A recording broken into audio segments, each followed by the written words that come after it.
amados irmãos, minhas queridas irmãs, é com prazer, com muita satisfação, que abrimos mais uma lição da Escola Sabatina, hoje a lição de número 4, e juntos podemos compartilharmos de tão bela mensagem que o Senhor preparou para nós. Gostaria de convidá-los para uma palavra de oração. Senhor nosso Deus, como te somos gratos, Senhor, por preparar o pão de cada dia para as nossas almas e assim nos sustentarmos em nossa fé, na crença da tua palavra, na esperança da salvação em Cristo Jesus. Encha-nos do teu amor, encha-nos dos teus propósitos e tome conta de nossa vida, conduzindo os nossos passos rumo à salvação de todos nós. É o que te suplicamos, é o que te agradecemos em nome de Jesus. Amém. Salvação. Interessante que essa palavra dificilmente conseguimos separá-la de Salvador. É como um upgrade. Se aceitarmos um, ganhamos o outro de graça. E o contrário da mesma forma. Se rejeitarmos um, perdemos o outro de graça. E por que será? João 3,16 tem a resposta. Porque Deus amou o mundo de tal maneira que deu o seu único da espécie, para que todo aquele que nele crê não pereça, mas tenha a vida eterna. E lembrando que a palavra Deus, aqui, se olhássemos na expressão hebraica, teríamos a convicção que se trata de Elohim, a divindade, Pai, Filho e Espírito Santo. Sabe, meus irmãos, no segundo tema da lição, entramos, a salvação é dom de Deus. Aqui, meus irmãos, no grego, temos 3 palavras para classificar a palavra amor. Porque o dom de Deus que oferece a salvação e que executa a salvação é o amor. Então, quando olhamos no português, tem uma só palavra: amor. Aí precisamos de analisar o contexto temático para saber de que se trata sempre. Agora, no grego, como eu disse, são 3 palavras. O amor absoluto é ágape. O amor de um homem para uma mulher, eros. O amor fraternal, filia. Esses 2 últimos, eros e filia, apesar de suas grandezas e nobrezas, são humanos e limitados. Na maioria das vezes, ele exige lucro, ele exige retorno. Sempre está fundamentada em troca. Toma lá, dá cá. Se dá, recebe. Se não dá, não recebe. Se rejeita, é rejeitado. Se é rejeitado, rejeita. Sempre esses 2 tipos de amor, filia e eros, tanto fraternal quanto o conjugal, ambos, lamentavelmente, o ódio está lado a lado com ele. Se não pode amar no sentido da palavra, então tem que odiar. Lamentavelmente, quando essas duas formas de amor estão desconectadas da principal forma, que é o ágape, é assim que anda no mundo. E o resultado é sempre lastimável e lamentável. Agora, quando nós olhamos o ágape no seu estado absoluto, puro, divino,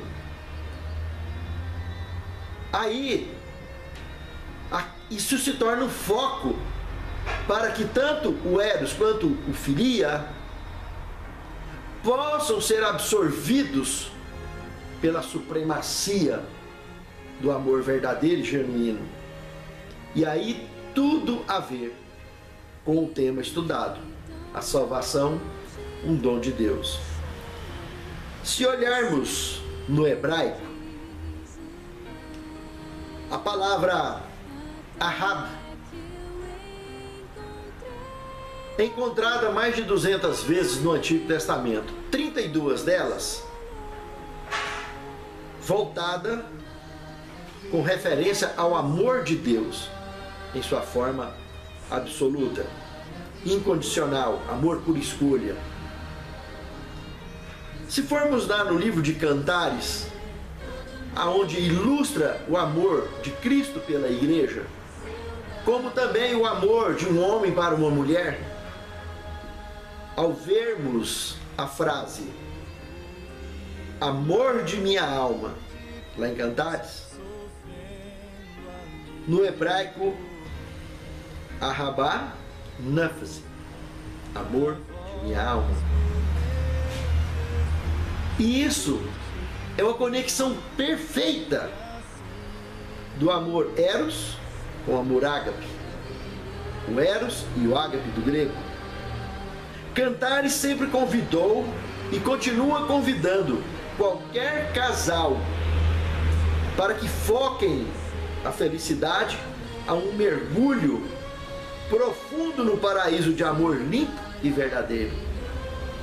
Não há maneira mais óbvia de um casal viver em uma só carne, senão conectando e impregnando o amor na sua mais nobre essência, exemplificada em Cantares. Cheiro, cores, sentimentos, parceria, tudo que cerca a nossa vida, impregnando no bem comum da vida conjugal. Quando aqui citado a parábola do fariseu e do publicano, nós podemos sentir a ilusão do fariseu perdido em seu próprio orgulho, o seu orgulho pessoal, convencido de estar salvo, sem a menor ideia que é um desgraçado segue nu, pelas suas próprias expressões. Por outro lado, já o coitado do rejeitado publicano, vemos a dependência salvística absoluta da graça do Altíssimo. Podemos sentir o ágape, o amor ágape impregnado na sua alma, em toda a sua simplicidade e expressão. O eros e o filia não só podem, como devem serem conectados com o ágape. E amor, como em português, e ali no hebraico, ser uma só palavra, um só sentimento, aquele espelhado na divindade. Só assim a religião terá expressão na nossa vida. Só assim Deus terá sentido em nossa vida. Só assim a nossa vida terá sentido neste mundo e no porvir. Terceiro tema: salvação, iniciativa de Deus. Se analisarmos no Evangelho de João, no capítulo 7, verso 28, 8, 29 e 12, 49. Ali nós podemos ver a iniciativa sempre de Deus, sempre divina, pelo uso frequente da expressão aquele que me enviou, o Pai que me enviou, amou e enviou, amou e deu o verdadeiro sentido do amor, exemplificado na relação de Deus conosco. Se analisássemos as parábolas de Lucas 15, ali mostrando os 4 tipos de pecadores, em 3 parábolas, 15, de 3 a 10, vimos 2 tipos. A ovelha perdida, o pecador que está perdido, sabe que está perdido e não está achando o caminho de volta. A dracma perdida, o pecador que está perdido, mas não sabe que está perdido. Quantos estão assim, né? Como aquele fariseu da oração. E os outros 2 tipos, o filho pródigo, o que está perdido, consciente, apostatado, de livre, espontânea vontade, mas que está arrependido e desejoso de voltar para casa.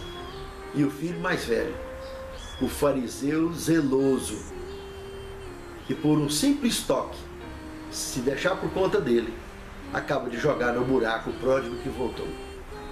Ou qualquer um que esteja ao lado dele. Porque o amor que ele aprendeu é o amor egoísta, de interesses próprios. Mas o mais interessante, eu destacaria a parábola do pródigo. Todos eles Deus demonstrou a iniciativa de ir atrás. Mas na do pródigo, a equipe da divindade entra em ação de forma uniforme. Em matéria de equipe, o cordeiro foi o grande motivo, o amor. O pai teria que estar ali na igreja, na casa ou no céu, de braços abertos, para receber o pródigo. E o Espírito Santo foi quem convenceu ele lá no chiqueiro de voltar para o céu, de voltar para a igreja, de voltar para casa, de voltar para os braços de Elohim, Pai, Filho e Espírito Santo, e serem reintegrados à vida eterna, de forma absoluta e eterna. O 4º tema, morte exigida.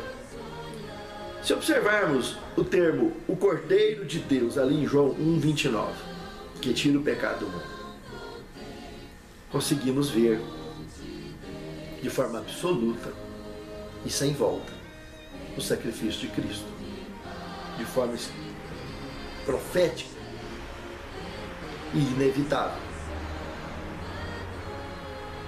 Se é que o projeto deveria ser levado avante de nos salvar. E ele assim o fez. Isso foi exemplificado lá em Gênesis também, 22, 8 e 13.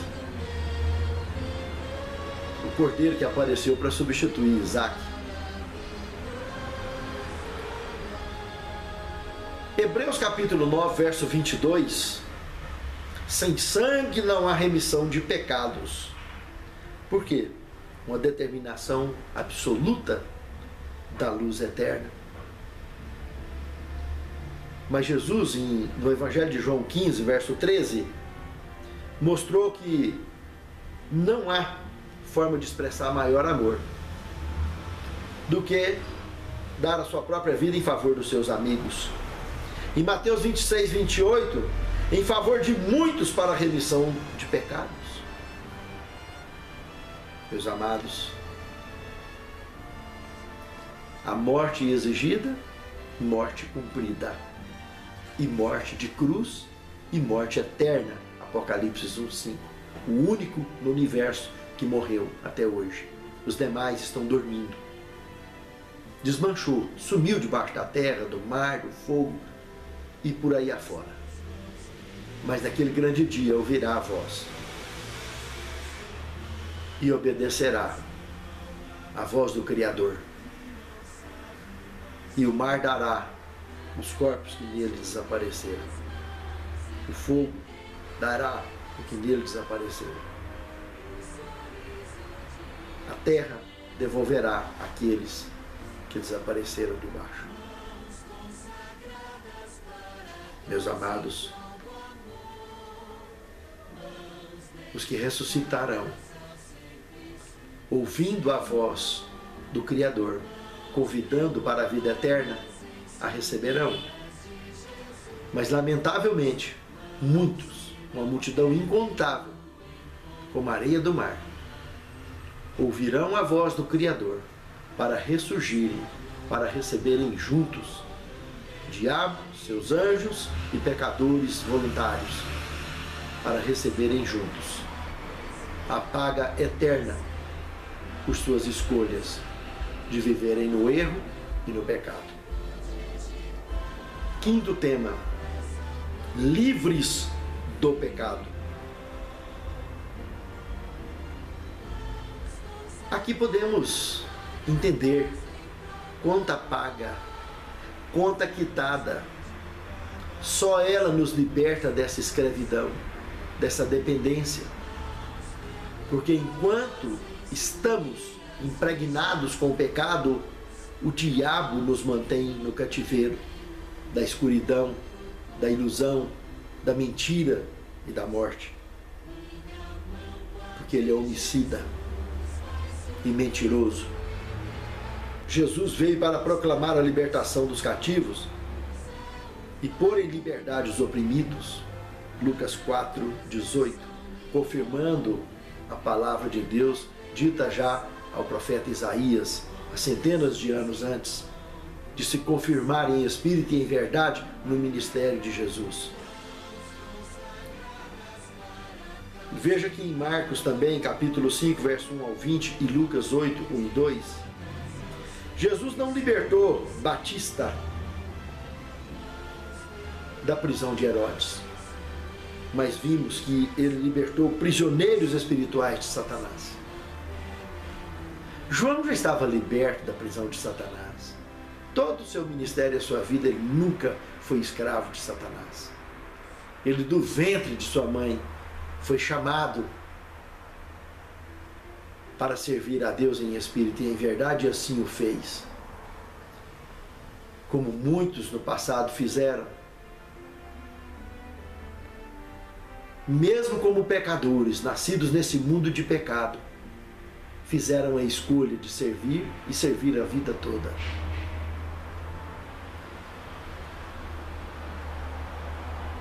De maneira muito diferente, nós vimos os líderes religiosos do tempo de Cristo, que não é diferente de muitos líderes hoje em dia, esparramados pelas igrejas do mundo afora,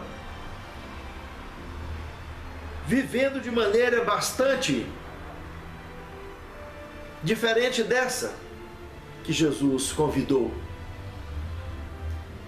Observem aqui no Evangelho de João, no capítulo 8, mas gostaria de observar do verso 37 ao 44, parece que aqueles líderes não estavam encontrando encaixe das palavras dele na vida deles. Parece que a palavra de Deus não encontra acomodação na sua conduta e na sua mente. Parece que as tradições, de forma maldita, conseguiram fazer com que aqueles líderes religiosos rejeitassem a Cristo e inclusive determinassem em matá-lo. João 8, 37 ao 44. Observe. Bem sei que sois descendências de Abraão, contudo procurais matar-me, porque a minha palavra não encontra lugar em vós. Eu falo do que vi junto de meu pai, e vós fazeis o que também ouviste de vosso pai. Olha que Jesus enredando, envolvendo eles.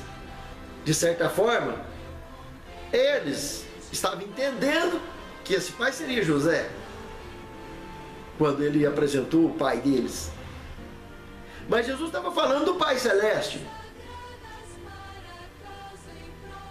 Eu falo do que vi junto de meu pai. Responderam-lhe ele: nosso pai é Abraão. Disse-lhes Jesus: se sois filhos de Abraão, fazei as obras de Abraão. Mas agora procurais matar-me, a mim que vos falei a verdade, que de Deus ouvi. E isso não fez Abraão, que vocês estão fazendo, ao ouvir a verdade. Vós fazei as obras de vosso pai. Replicaram-lhe eles: nós não somos nascidos de prostituição, temos um pai que é Deus. Jesus respondeu-lhes: se fosse Deus o vosso pai, vós me amaríeis, porque eu saí e vim de Deus, pois não vim de mim mesmo, mas Ele me enviou. Qual é o motivo que não compreendeis a minha linguagem? É porque não podeis ouvir a minha palavra, afirmou Jesus. Eles estavam muito mergulhados na tradição, em salvação por conta própria, por métodos próprios. Não tinha condição de ouvir o que Jesus tinha para lhe dizer, para aceitar o que Jesus tinha para oferecer. Mas vós tendes por pai ao diabo, e quereis satisfazer os desejos de vosso pai, que ele é homicida desde o princípio, e nunca se firmou na verdade, porque nele não há verdade. E quando ele profere mentira, fala do que lhe é próprio, porque é mentiroso e pai da mentira. E para estarmos livres do pecado, estarmos livres do diabo, desse homicida e mentiroso, temos que parar de viver a ilusão de salvação por métodos próprios, por tradições, por bojos tradicionalistas que não levam ninguém a nada. Não precisa de inventar maneiras, regrinhas para determinar perfil farisaico para seu ninguém. É sim, sim, não, não, que passar disso, sabe de quem que vem? Meus amados, a salvação é simples, foi oferecida por Deus através de Filipe ao eunuco, e ao final de um estudo bíblico ele foi batizado. Milhares, ao final do sermão de Pedro, foram batizados. Andar com Cristo, viver em Cristo, é obra de uma vida inteira. E muitos querem fazer disso condição prévia e básica para levar alguém ao batismo. Quem faz isso nem jamais deveria então ter sido batizado, porque andar e viver em Cristo, em Espírito, em verdade, é obra de uma vida inteira. E todos precisarão, inevitavelmente, indispensavelmente, ser completados pela graça, porque com certeza, em sua grande maioria, não conseguiram completar a missão solicitada por Deus. E a graça foi quem completou e quem completará na vida de muitos. Meus amados, aceitar é simples, batizar mais ainda, mas converter e se envolver na obra de evangelismo, eis as duas grandes questões do cristianismo, muito projetado e pouco vivido. Cristo oferece vida eterna. Sexto tema, João capítulo 6, verso 35, e do verso 47 ao 51, Cristo, o pão da vida, nos readmite à dimensão original da eternidade, a mesma condição que recriará os caídos que o aceitá-lo. Quem aceitar o pão da vida, comer do pão da vida, lembrando, tendo em memória sempre o sangue que ofereceu aquele pão, jamais tornará a ter sede. Trocando em miúdo, jamais morrerá. Porque o sono da morte não é morte. É dormir no Senhor quem aceita esse pão, se tiver que dormir. Mas sabemos que muitos não chegarão nem a dormir. 1 Coríntios 15, 51 ou 53, no piscar e fechar de olhos serão transformados sem morrer. Mas a condição é só essa, aceitá-lo. Cristo ofereceu de graça.